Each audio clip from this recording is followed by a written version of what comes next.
hoy día estamos en un día muy especial porque hoy día comenzamos con la programación de la Semana de las Artes 2026 de la Universidad Mayor. Quien les habla, la profesora académica Valeria Yáñez, de la carrera de Educación Física, y además es especialista en todo lo que tiene que ver con la línea expresiva.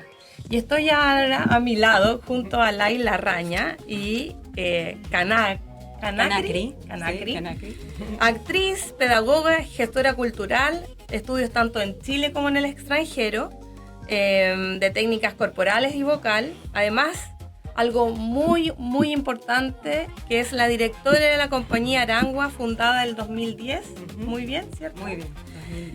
Especialista en primera infancia para niños de 6 meses a 7 años y que ha recorrido con esta compañía a lo largo de todo Chile y también el extranjero. ¿Ya? Entonces, un hito muy importante, sobre todo en esta semana que estamos hablando de las artes. Gracias. Gracias por la invitación.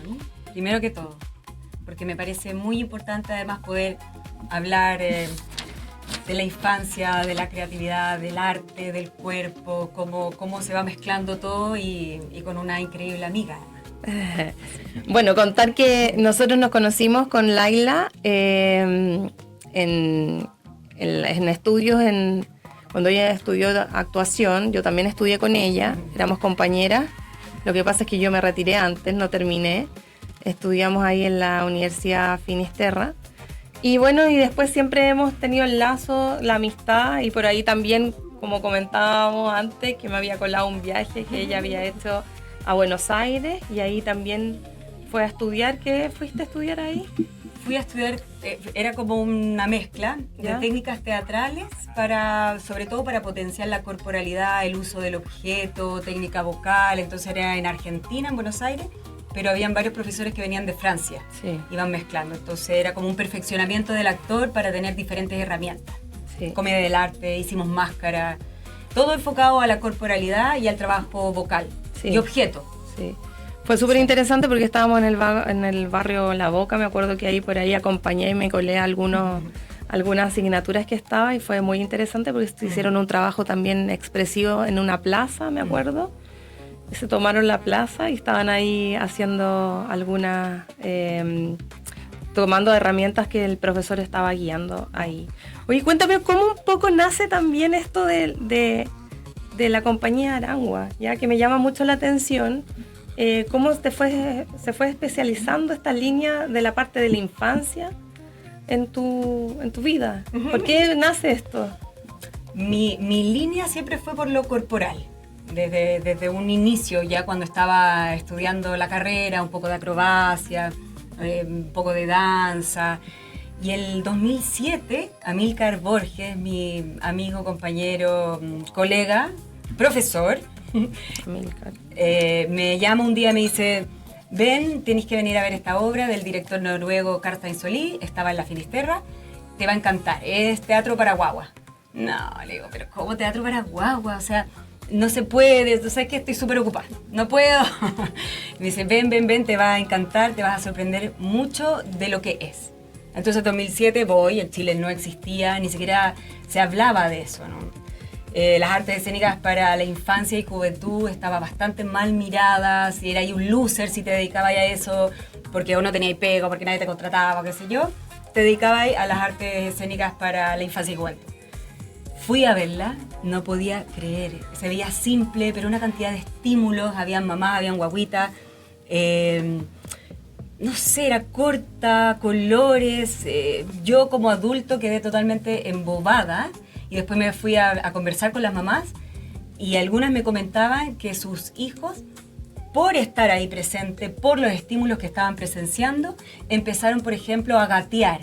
Si bien en la casa todavía estaban un poquito con el impulso, tuve que el cuerpo, pero no se tiraban, acá ni lo dudaron. O sea, como que el cuerpo funcionó y entraron al escenario, empezaron a tocar, qué sé yo, y lo encontré impresionante lo que se podía generar, lo que se puede trabajar, lo que significa finalmente trabajar con la corporalidad del sonido, el objeto, poder estimular ese periodo de la vida del ser humano, y que obviamente en Chile no existía.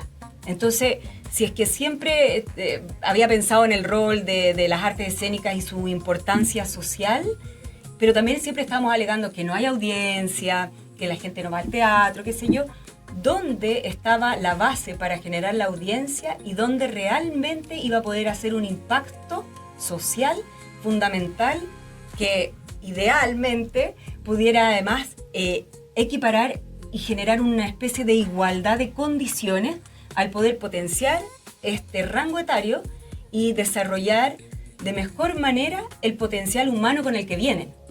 Entonces, claro, si la educación es una de las herramientas más fuertes, pero no todos tienen acceso, o no se puede, o ¿qué podíamos hacer en la primera infancia para poder potenciar esto y que cuando ya tengan que dar un salto un poco mayor, al menos hayan podido potenciar un poco más de lo que traen? ¿En qué año fue esto más o menos? ¿Te acordáis? El 2007 vi la obra. 2007, ya. Después pasó todo el tiempo, después Ya. me fui a Buenos Aires, Ya. después empecé a tener todas estas otras herramientas donde empecé a agarrar de todos lados diferentes herramientas y visiones cómo trabajar. Del 2010 también me fui a viajar, fui a tomar otros talleres, estuve en Berlín con el Elías Cohen, qué sé yo, y ahí fui a Noruega, Ya. me quedé en la casa del director Karlstein y le dije, vamos a Chile, yo me devuelvo, armo un elenco, te llevo a dirigir y hacemos como una serie. No conseguí ni un peso, nadie me pescó, no teníamos plata, los jardines infantiles decían lo mismo, como no, los niños no pueden ir al teatro, las mismas educadoras. Entonces el director me dijo, no, pues a Chile sin plata no puedo. Ya. Y ahí dije, bueno, me arriesgo y voy a intentar. Y me puse a estudiar además entonces. Desarrollo del niño, qué pasa con la psicomotricidad, cuáles son las corrientes pedagógicas, psicológicas, qué dice Vygotsky, qué dice. Entonces, cómo iba a poder armar algo que siguiese siendo artes escénicas, pero que también la base fuese muy fuerte para poder estimular, potenciar, y no solamente a los niños, sino que también su vínculo y su relación social. Cómo íbamos a poder de alguna manera modificar un poquito el ambiente donde se estaban desarrollando. Porque además tú apuntaste no solamente porque un niño se entiende que va acompañado de su familia al teatro, ¿no? Entonces también ahí hay un trabajo también frente a eso, o sea, como a la comunidad en sí, a su familia, a los padres. De hecho, Claro. también debo decir que yo también fui con mi hija a los 6 años y mi otra hija que tiene necesidades también especiales, que es la Josefa, que también disfruta cada vez que va a ver a la compañía.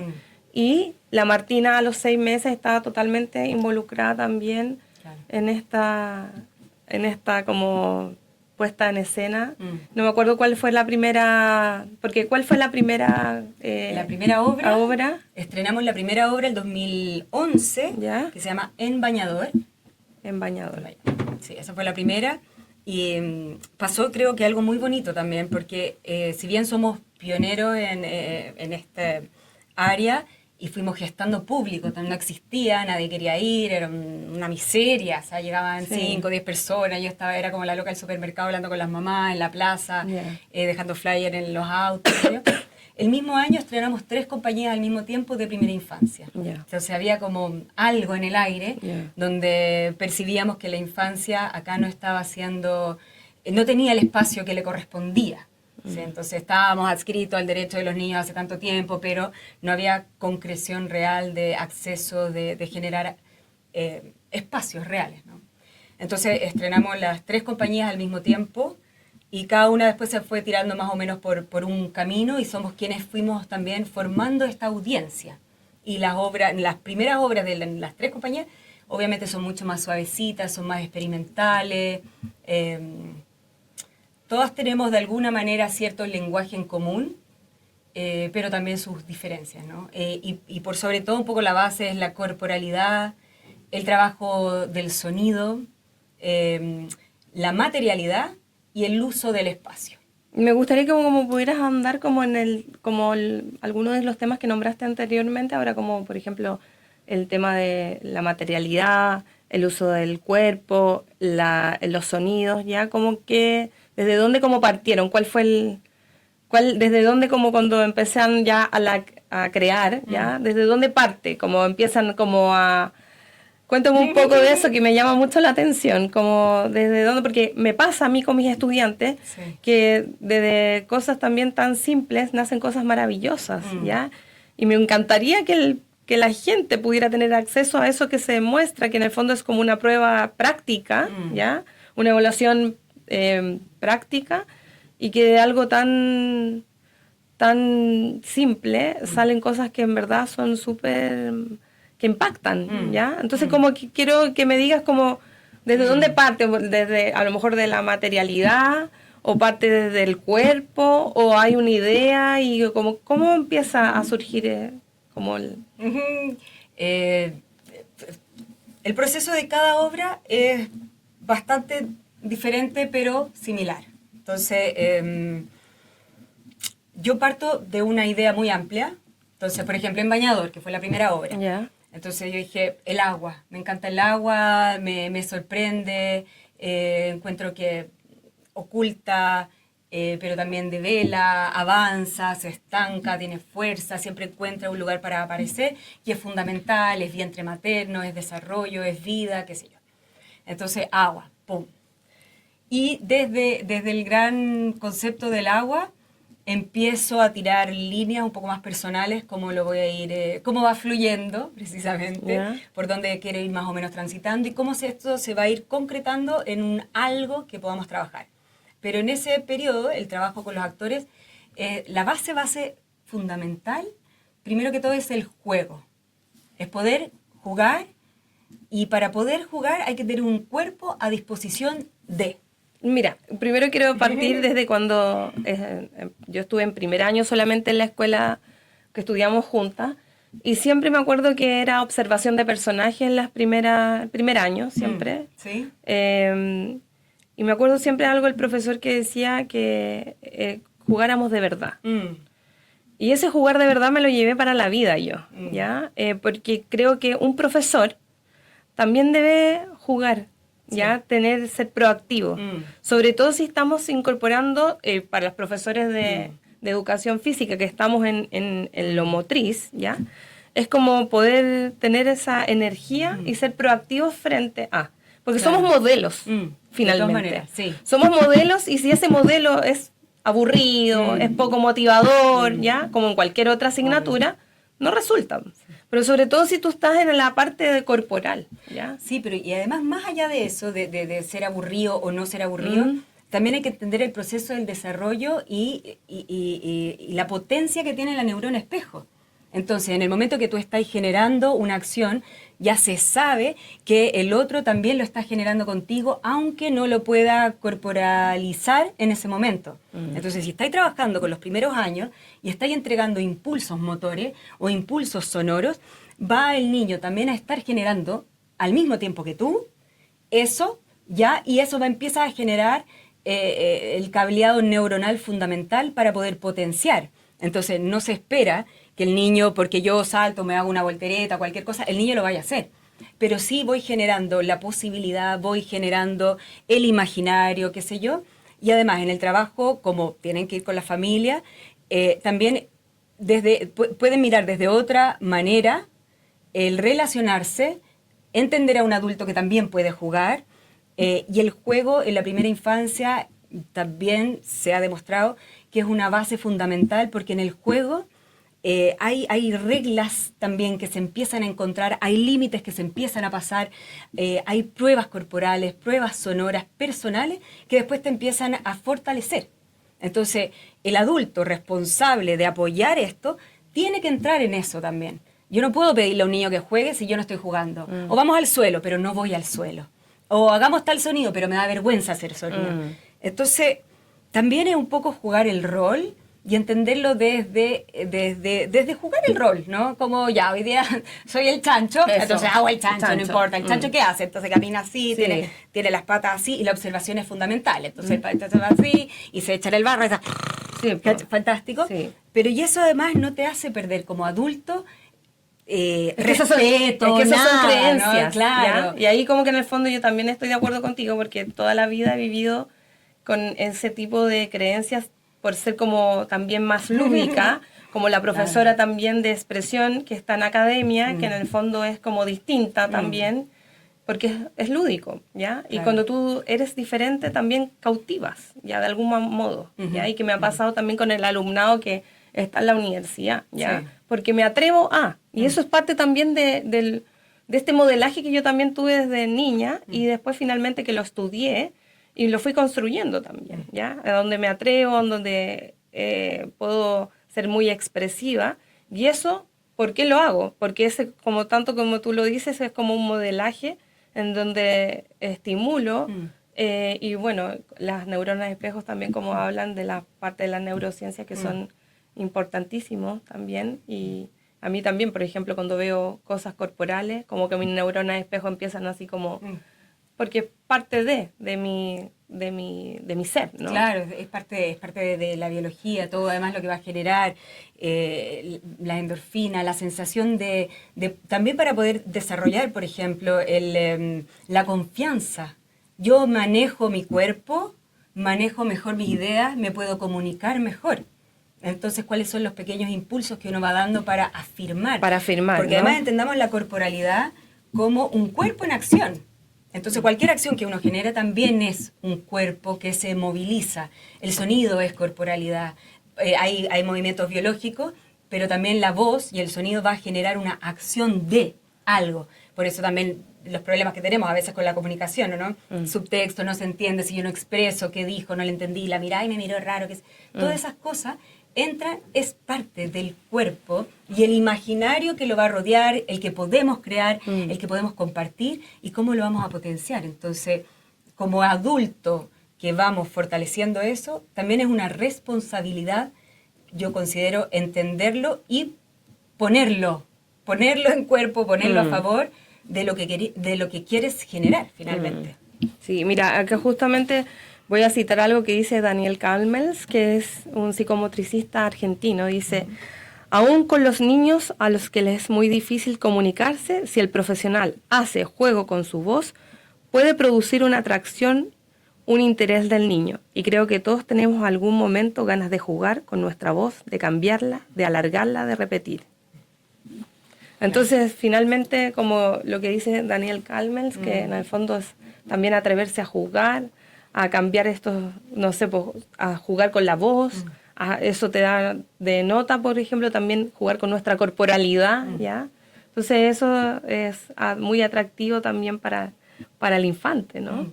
Y sobre todo que somos, tú lo mencionaste también, que son sujetos de derecho y que eso cambió ya también. Y hacerlo carne también, eso, que sean sujetos de derecho, que respetar sus derechos y es parte del jugar, sobre todo en una infancia. Es parte de los derechos humanos, ¿ya? Sí. Que la otra vez también por ahí vi un programa del terror en Asia, que en el fondo los niños trabajando así como en verdad cero el tema de los derechos humanos y me impactó mucho ese documental. No me acuerdo qué, pero era en Asia.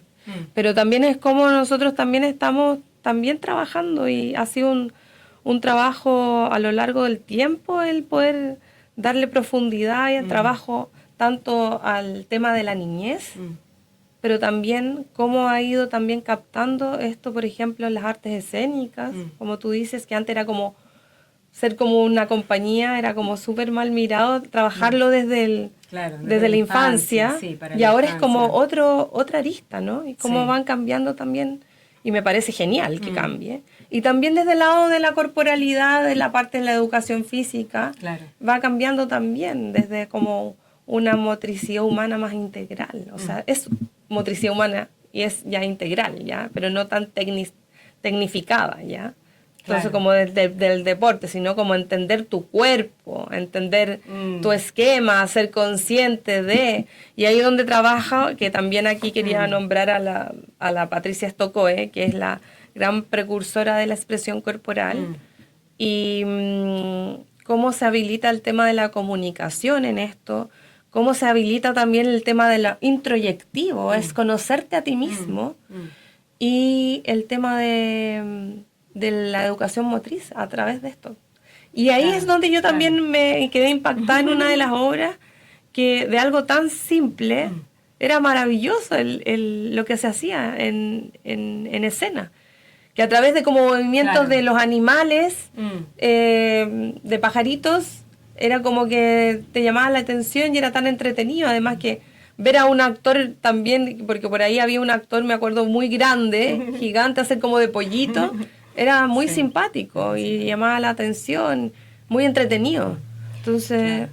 Claro, y además eso mismo que estamos conversando, o sea, si yo veo que mi papá, mi mamá, mi abuela va al suelo, voy, juego, desarrollo, lo intento. Entonces, como te decía hace un rato, para nosotros, por ejemplo, para mí la base no es que hagan lo mismo que nosotros, sino es entregar el impulso y la posibilidad. Entonces, ¿cómo poder empezar a correr un poquito más la barrera? En una de las obras, que de hecho es la que estamos ahora en cartelera, que se llama Melodías en el Aire, todo sucede como en una plaza. ya. Es un viaje musical por diferentes culturas y tenemos un juego de estos metálicos de plaza, estas escaleras metálicas. Y nos ha pasado que en general muchos niños por primera vez se suben a esta escalera de juego por el hecho de estar en el teatro, sentir que es un espacio contenido y donde los papás además los dejan, porque nosotros como adultos vamos, subimos, nos colgamos, nos trepamos, ¿sí? Evidentemente tampoco hablamos de que todos los adultos tienen que hacer todas las cosas, tener un cuerpo súper trabajado físicamente, pero sí el impulso del juego, al menos el intento, vamos, te acompaño, vamos, te apoyo, no sé qué, y cómo encontrar esos espacios cuidados donde los adultos sentimos también que vamos a poder contenerlo mejor, ¿no? Entonces nosotros en las obras yo trato de ir generando esos pequeños impulsos o que la obra tenga una pequeña rampa, porque las obras duran entre 35, o sea, entre 30 a 45 minutos, dependiendo la obra, y después pueden subir al escenario a jugar, y a experimentar, y a tocar, y a jugar, ¿no? Entonces ahí el juego continúa, nosotros no esperamos aplausos, los invitamos a subir, y ellos son los que terminan en este juego creativo, libre y acompañados del adulto. Entonces hay papás que se empiezan a animar, aunque sea colgarte, ¿no? Entonces genera la posibilidad. Y hay muchos niños de 7, 8 años que por primera vez se suben a una escalera metálica, por ejemplo. Entonces, si además tú sientes que no puedes, tienes más miedo, ¿cómo va ahí corriendo de a poquito la barrera también para generar un adulto más confiado, que sepa que puede, que no se va a caer, que tiene un mínimo de control, que se conoce un poco más a sí mismo, sus límites y después de pasito a pasito ir alargándolos, ¿no? Yo acá noté, con respecto a lo que estabas diciendo, puse 3 conceptos que son sumamente importantes y que son transversales en la infancia. Por ejemplo, libertad, explorar y espacios de cuidado. Creo que son vitales y yo los he vivido cuando he ido a ver las obras. Porque la libertad de moverte, aprender a moverte, creo que a medida que uno va creciendo como que se va limitando, ¿no? El explorar también, como que se pierde un poco, como el niño es muy explorador. De hecho, la Martina, mi hija, que tiene 4 años, es sumamente exploradora. Por ejemplo, ha dejado embarradas muy grandes en la cocina con la harina, ponte tú, ¿ya? Pero en el fondo también me gusta verlo así, ¿cachai? Ya como que uno pone el límite, pero también me gusta que ella pueda hacer esas exploraciones con las texturas, porque me acuerdo cuando en una de las obras también, no recuerdo cuál era una que tenía como una casita, que habían ventanitas, se trabajaba también parece con harina y también con las ventanas, ¿ya? Entonces uno ya le llama la atención. Yo quería ir, Valeria, adulta, quería ir a jugar con la Marti, a explorar ahí, me llamaba la atención. Y también, por ahí también nombraste algunas, el espacio cuidado, ¿no? Como también el adulto también está atento también a lo que está pasando y protegiendo como los pasos del niño. Pero nosotros intentamos hacer eso como protegiendo, pero impulsando. Sí. Entonces permito que obviamente no haya una punta, no haya nada que se, no haya nada realmente peligroso a nivel vital. Entonces si se cae, bueno, hay que pararse, ¿no? Si en la vida nos caemos tantas veces, hay que volver a pararse, volver a intentarlo. Entonces, ¿cómo vais generando? Que también para un adulto es bien difícil, quieres proteger, yo también tengo 2 hijas, Entonces, ¿cuál es el límite entre impulsar, cuidar, qué sé yo, cómo lo vas haciendo? Y sobre todo si potenciando. no estás en las líneas como nosotros, que estamos dentro de lo exploratorio, de la libertad, de lo corporal, ¿ya? Que en el fondo, si estás en otra línea, te cuesta, como que estás como en otras como paradigmas. Claro. ¿No? Y yo creo que también pasa de repente como adulto, uno dice, si yo no puedo, o sea, yo no me puedo colgar, ¿por qué se va a poder colgar? Sí. Son mucho más chicos, tienen menos fuerza, pero también entonces, ¿cómo entra la proyección en eso de lo que tú sientes que no puedes como adulto, o de lo que podrías pero no lo has desarrollado, y cómo lo vas a ir trabajando con los niños de alguna manera también, o lo vas potenciando, o soltar un poquito y decir, ya, vamos, te miro de un poco más lejos, Sí. si te caes me aguanto, y Yeah. te digo, bueno, párate, no sé. Sí. Y en esa obra se llama Yo Infinito, Yo infinito era. Yo Infinito, donde tratamos de celebrar al ser, por estar. Esa obra es un poco más transversal porque también la temática que vamos trabajando es más compleja y después tienes tema de conversación, trabajamos la herencia cultural, hay diferentes idiomas que ponemos al servicio de la obra, un poquito más poética, y al final de la obra, por ejemplo, ponemos preguntas afuera, entonces tienes todo lo que sucede adentro, el juego post-función y además como es un cumpleaños y nos vamos a celebrar, es el cumpleaños de todos, tenemos una mesa con manzanas para poder celebrar y unas preguntas. Entonces las preguntas son, ¿qué hay entre la frente y la punta de mis pies? Todo lo que tú puedas o quieras poner, qué heredé, de quién. Entonces también para niños un poco más grandes, sobre 7, abre temas de conversación, ¿no? Oye, y me parece interesante cómo ha sido la vivencia de ir por Chile. ¿Cómo ha sido la experiencia de trabajar con educadoras de párvulo también? ¿Cómo ha sido ese ver esto, ¿no? Como me llama la atención que me comentes. ¿Qué has visto? ¿Ha sido como más, ha sido desafío? No sé, cuéntame un poco de eso. Ha sido de todo, ¿Ya? pero generalmente muy buena recepción, Ya. en su gran mayoría. Y muy ávidas también de tener otras herramientas, yo creo que sobre todo hoy, ¿Ya? que está muy difícil el panorama.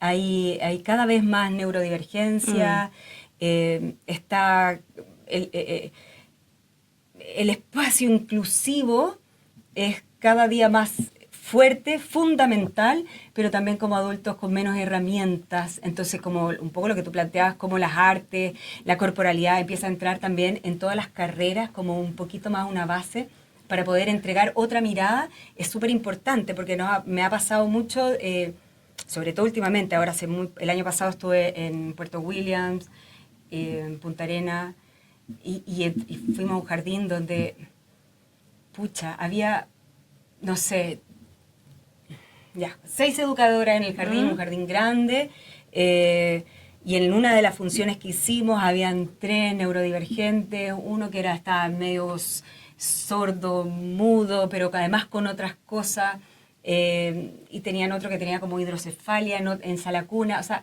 es muy difícil poder contener, entonces también como educador estás muy cansado, te quedas sin herramientas, ¿no? Sabemos que personas con necesidades diferentes tienen necesidades diferentes. Pero también, tiempos y qué sé yo. Disculpa que te diga, porque justamente vino un profesor de música que se ganó un gran premio el día de la inauguración de la parte de la formación académica este año. Y me llamaba la atención también que es un poco lo que me pasó a mí con la Josefa, que un poco que de las cosas simples puedes hacer cosas muy buenas. Entonces, ¿cómo diversifico estrategias? Claro. Entonces me llama la atención cómo tú propones ciertas cosas que son tan fáciles y que las puedo hacer. Claro. Entonces que en el fondo la gente como que se imagina casi como algo como cuando te dicen innovación, es como que traer como la NASA acá, ¿cachai? Y la cosa es más fácil. Mucho más fácil. Es mucho más fácil. Entonces, ¿cómo yo abro la mente de las personas como para poder facilitar y tener más diversidad de estrategias. Claro, ¿ya? claro. Y por eso te decía que hoy en día también está mucho más mejor recibido. Es como, ¿cómo hacemos eso mismo? ¿Cómo hiciste eso que fuera tan simple? Y los niños estaban, y el niño que pensábamos que no iba a entender está ahí sentado, y este que te dicen, oye, pero es que chuta, es súper disruptivo, está sentado ahí los 30 minutos, observa, después juega, después escucha, después conecta. Nosotros trabajamos mucho con neurodivergencia, mucho, y tenemos muchos niños diferentes niveles, de repente en función o cuando vamos a jardines, TEA. Entonces, ¿cuáles son las estrategias desde un inicio? ¿Cómo los vas a recibir? ¿Cómo qué materiales vas a tener? Después, los espacios. ¿Cómo juegas con la temporalidad en escena? ¿Cierto? El timing. Entonces, pero no solamente para neurodivergencia, sino también para los niños más chicos, donde la concentración, cuántas son las repeticiones, qué pasa a la quinta repetición, ya no funciona como lo ¿cachai? Entonces, toda esa investigación también, que son como herramientas de las artes escénicas, es lo que yo trato de entregar cuando hago talleres con educadoras, del trabajo vocal, del cuerpo en acción, del trabajo de las texturas y su materialidad, y después también la regulación posterior. Entonces, además, dentro de esto que yo voy a ir generando, tengo un vínculo pero además el vínculo es el cuerpo, es la mirada, es el sonido. Y ahí yo quiero decirte algo súper importante antes que se me vaya mi idea. Pero tú hablas también de cosas que son esenciales, que ahora se tocan mucho, que es las habilidades socioemocionales, ¿ya? Que antes, ponte tú, el poder mirarte a los ojos, escucharte y poder entender también eso, esa escucha atenta, eso es lo que necesita el niño, ¿ya? Es acompañar, ¿ya? Es como que sí, no, es acompañarte, claro. Es estar atento a ti, a lo que necesitas, ¿ya? Y como que en el fondo es muchas de las también capacitaciones que nosotros acá hacemos en la universidad hablan de eso, de por ejemplo de la expresión corporal, o yo lo he ido incorporando a partir también de la danza terapia, como la materialidad simple me ayuda a trabajar eso, claro. a trabajar la temporalidad, la espacialidad, la conciencia corporal. Entonces ahí hay temas comunes que van desde las artes y que nos van diciendo, sí, véanlo como algo integral y no lo dejen como apartado, ¿no? Como que en el fondo cada carrera a veces es muy especialista, pero también creo que hay cosas que hay que ir integrando, que es la nueva visión, yo creo, del ser, ya ahora como que los nuevos paradigmas, que antes eran muy especializados, y ahora es como volver a integrar, ¿ya? Entonces, desde ahí quiero también decirte por qué entonces sería tan importante el arte, la vivencia del arte en la infancia. Y en el ser humano, ¿no? Como no solamente en la infancia, sino que ¿por qué es tan importante? Yo creo que desarrolla un poco este ser un poco más integral, ¿no? Lo que hemos venido hablando todo el tiempo. El cuerpo es acción, la emocionalidad se expresa a través del cuerpo, entonces el llanto, la alegría tiene una corporalidad especial, donde yo la puedo distinguir, y las artes ayudan a vivenciar, a reconocer, a entender y también a abrir. Entonces cada vez nos vamos especializando, pero con la necesidad de hacer cruces. Eso es muy difícil. Si quieren personas innovadoras, tenemos que tener un pensamiento un poco más innovador, y el pensamiento más innovador es un poquito más divergente. Y en eso, o sea, que abro, después, claro, después voy, ¿cómo voy? Como el embudo, ¿no? A lo mejor puedo partir acá, y voy, y después sabes más o menos qué línea a lo mejor ir generando. Y también, y yo creo que no tenemos que malinterpretar las artes con ciertos como libertades o libertinaje, o también lo que es todas las nuevas corrientes de crianza respetuosa. La crianza respetuosa también significa límites, no es como vamos a escuchar al niño y lo escuchamos, es que no quiere, es que no quiere, es que no quiere. No quiere, claro que no quiere, pero también cómo vamos a impulsar a que quiera, e ir desarrollando las otras habilidades, o las habilidades blandas que dices tú, ser más resiliente, ser esforzado, que después la vida es muy dura. Entonces, escuchar o dar un espacio de juego libre no es haz lo que quieras. Entonces uno dice como que en el arte todo es súper libre, los profesores como así, súper, entonces hagan lo que quieran. No, y lo partiste diciendo tú, ¿no?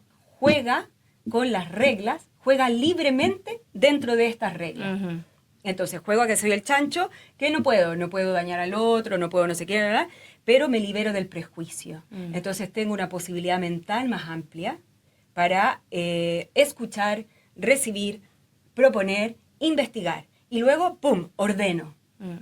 Entonces, las artes escénicas además tienen un método no es científico, ¿sí?, pero también genera una forma de desarrollo que tengo una hipótesis. ¿Y qué pasa si trabajo con? ¿Y qué pasa si hago esto? ¿Y qué pasa si y después empiezas a ordenar? Por eso y te tenés un hablaba de resultado. conceptos que eran sumamente importantes como la libertad o la exploración, ¿ya? Porque en el fondo te permite eso. Claro. Te permite ir a explorar y la exploración vas a entender cómo hay un método también que después más adelante después uno sigue como con el método científico. Claro, y ¿no? que puedes abrir la forma de mirar, la forma de pensar, la forma de escuchar al otro. Y el pensamiento divergente para mí es vital. Yo creo que hay muchas situaciones, como tú dices, la vida a veces se torna difícil, pero en momentos también es muy grata o bella cuando logro como estar como en mi tranquilidad. Pero también cuando estoy en esos momentos difíciles no es enfocarme solamente en un punto, sino que si ese punto no resulta, también hay millones de otras líneas. Claro. Entonces, y eso es importante de ir enseñando y se enseña a través también de las artes. Claro. Porque el poder tener ese pensamiento divergente, que es lo que a mí me ayudó, por ejemplo, con una maternidad que era inusual, y poder ir desarrollando, bueno, mi hija es diferente, claro, lo miro diferente también, diferente. y no me ahogo, Claro. y no me victimizo, sino que abro posibilidades. Abro posibilidades. Y eso claro. me enseñó claro. el arte. La vida cambia. Sí, la vida cambia, no es siempre cambia. las circunstancias cambian y no tiene por qué ser malo, ¿ya? Sí. Sino que es diferente. Es diferente. Y cómo lo voy viendo, ¿no? Así que ese es un gran legado que nos dejan las artes. Sí. Y también quería algo que habíais comentado, ¿ya? Que por ejemplo en esto mismo, ¿cómo te vas encontrando? Uno ya, sobre todo a esta edad, es como es, ¿no? Y siempre te puedes potenciar en qué camino quieres ir, investigándote y mejorando, ¿cierto? Pero igual ya tenemos algo. Entonces, ya tenemos una construcción. Tenemos una construcción de un ser, de una forma de pensar, de mirar el mundo. Sabemos igual de la neuroplasticidad y podemos ir mejorando, pero igual algo hay. Entonces, ¿cómo vas a ir fortaleciendo o redescubriéndote o reescuchando, aceptando y también generando, como habías leído, tu voz de alguna manera? Entonces, las artes escénicas son muy completas finalmente, porque aunque hay mucho trabajo individual solo y que a veces te impulsa a mirarte para adentro y decir, esta soy, con esto trabajo, papá, también hay un trabajo social. ¿Quién es? ¿Con quién estoy? ¿Cómo lo hago? ¿Cómo resuelvo? No funciona, busco otra estrategia, qué sé yo. Pero yo ahora no me escuchan. ¿Por qué no me escuchan? ¿Qué no estoy diciendo? ¿Por qué? ¿O cómo digo lo que digo? ¿Por qué no me entienden? O yo no entiendo. ¡Pum! Entonces remiras, replanteas o buscamos la manera, ¿no? Y también empiezas a poder tener tu voz de alguna forma. Pero para poner esa voz que tú estás diciendo hay una reflexión. Y eso es un trabajo de introyección también, de conocerte a ti mismo, de replantearte cosas, de decir, chuta, por aquí no va, claro. O algo está pasando. Y eso es algo reflexivo también. Entonces, son diferentes habilidades que son sumamente importantes y que nos da el arte. Y ¿ya? eso, por ejemplo, el arte, tú dices, ¿cómo habla el gusano? Entonces, el pensamiento está mucho más estructurado de lo que uno cree, los niños un poco más grandes. Entonces dicen, que el gusano no habla. Obvio que no habla. Pero si hablara, entonces ponerte en el y sí, en ese imaginario, empezar a abrir esas posibilidades. Bueno, y si hablara diría, ¡ay, mío habla así! El mío está súper viejo y habla así. No sé, ¿no? Y empecé a jugar. ¿Para qué? ¿Cachai? Que es como paso a paso, y por eso también me interesó tanto el trabajo con primera infancia. Obvio que el niño de 1 año que está empezando a entender la sonoridad, el uso de la musculatura, recién balbuceando cosas, no va a hablar como un gusano, ni se va a imaginar que un gusano puede hablar. Pero va a ir desarrollando el pensamiento, la posibilidad, la apertura. Cosa que cuando después dice, chuta, no tengo trabajo, ¿qué hago? COVID, todos encerrados, ¿qué hacemos? Sí. Había que reinventarse. Y la creatividad, ¿cómo empiezo a imaginar? ¿Cómo empiezo a imaginar? Exacto. Entonces como que nos piden ser creativos en los colegios también, pero la misma forma, trabajo en grupo, no, diversifiquemos, claro, por favor, claro, ya, eso pido. Claro. Y el eso es cruce lo de hacen. disciplinas es súper interesante. Exacto. Entonces, los actores necesitamos a los científicos para trabajar, necesitamos a ingenieros, arquitectos, y yo encuentro que ellos nos necesitan. No solamente necesitamos psicólogos, filósofos, también se necesita juntar las otras disciplinas, porque uno es poder tomar herramientas para crear, ¿qué pasa si hablamos de las estrellas, de las neuronas, ¿sí? Y lo otro es también cómo se cruzan los métodos. Entonces, cómo te vas fortaleciendo. Es fundamental cruzar. Oye, bueno, qué rico estar en esta conversación contigo, Laila. Vamos a ir ahora cerrando, pero sin antes entregarte este regalito. Quiero que lo abras, por favor. Es un libro de la Gabriela Mistral, pero de Ronda. Mira lo que es. Lo vamos a mirar como es despejar, esto. despejar. Mira. No. Ay, no. Sí, es hermoso. Es una ronda, ¿ya? Y por acá está la canción, entonces me imaginé también ahí tú en tus obras tan creativas que puedas, no sé, explorar a través de la música de la Gabriela Mistral, que fue una precursora, una mujeraza, ¿ya? Y estábamos justamente hace poquito celebrando ahí su premio Nobel, así que sea un lindo disfrute de todo lo que haces. Te felicito por todo el trabajo que has hecho, por todo lo que esa construcción que también ha tenido sus sombras, ¿ya? Pero también ahí construyendo, y creo que habla de como un carácter también, y que eso también va forjando el arte también, creo. Y a mí también me ha ayudado. Sí. Y en el fondo no es como ir forjando también carácter, es ir teniendo como bien como la idea hacia dónde uno va, ya, como, y eso como que es sumamente especial, y me encanta que hayamos compartido justamente celebrando la Semana de las Artes acá en la Universidad Mayor, así que te lo agradezco enormemente. Y no sé, ¿algún consejo que quieras dar a los chiquillos? Consejo, no sé si consejo, pero sí los quiero dejar sumamente invitados a la temporada que estamos teniendo en el Teatro Mori de Vitacura, de la obra Melodías en el Aire, de la compañía Arangua, a las 4 de la tarde. Alumnos en formación, padres, abuelos, vayan, docentes también, porque precisamente es esto que estábamos conversando, es poder experimentarlo como adulto, es poder mirar de otra manera, buscar herramientas. Entonces, me parece que es sumamente importante, ideal si van con algún niño o niña que puedan acompañar, personas neurodivergentes, y también, adulto mayor, que fue un tema que no tocamos, pero entra en la corporalidad, en sus necesidades, en ciertos retrocesos y avances y cómo se va trabajando. Entonces también trabajar para la primera infancia aúna y reúne también muchas posibilidades del trabajo con la tercera edad. Entonces también abuelitos, abuelitas sumamente invitados. Todos los domingos de marzo, ya se acabó, de abril a las 4 de la tarde en Teatro Mori de Vitacura. Así que vayan, las entradas se pueden comprar por Ticketmaster y si van, ya que vieron esto y me ven, conversemos. Yo feliz de conversar, de intercambiar, de escuchar opiniones, de saber qué les pasó, qué pensaron, y si se concreta de alguna manera lo que han escuchado, lo que han estudiado. Muchas gracias, Laila, te pasaste, gracias. Así que espero que hayas disfrutado también de este primer capítulo. Lo abrimos nosotras con el tema de la infancia y las artes.